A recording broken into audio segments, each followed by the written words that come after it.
प्रति पंढरपूर म्हणून ओळखल्या जाणाऱ्या संत सखाराम महाराज यांच्या यात्रासह रथ, पालखी, विविध उत्सव साजरे होणार आहेत. उद्या होणाऱ्या रथ यात्रेसाठी भाविकांनी गर्दी केली आहे. श्री प्रसाद महाराज यांच्यावर अतूट श्रद्धा असलेले लाखो भाविक आहेत.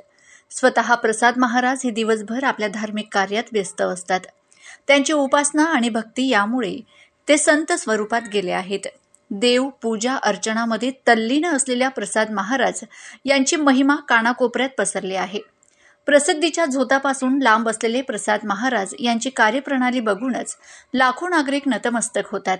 त्यांचे आशीर्वाद घेण्यासाठी भाविकांच्या रांगा लागतात. हे अंमळनेरच्या वैभवात भर टाकणारे आहे. पंढरपूरला चातुर्मासात पहाटे 3 वाजता लोक महाराज यांच्या दर्शनासाठी उभे असतात. प्रसाद महाराज यांच्या रूपाने साक्षात देव बघत असल्याची भावना नागरिक व्यक्त करतात. महाराष्ट्रामध्ये प्रमुख संत म्हणून गणना झालेल्या प्रसाद महाराज यांनी विविध धार्मिक उत्सवाचे आयोजन केले आहे. यासाठी बेलापूरकर महाराज यांचे आगमन झाले आहे.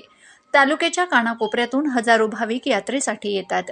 कुठेही शोबाजी बडेजाव नसताना ही फक्त प्रसाद महाराज यांचे दर्शन घेण्यासाठी लाखो भक्त शिस्तबद्ध पद्धतीने उभे असतात. संत सखाराम महाराज यांच्या गादीचे पावित्र्य जपण्यात प्रसाद महाराज यांनी जीवन समर्पित केले आहे. अंमळनेरचे नाव महाराजांमुळे संपूर्ण महाराष्ट्रामध्ये आदराने घेतले जात आहे.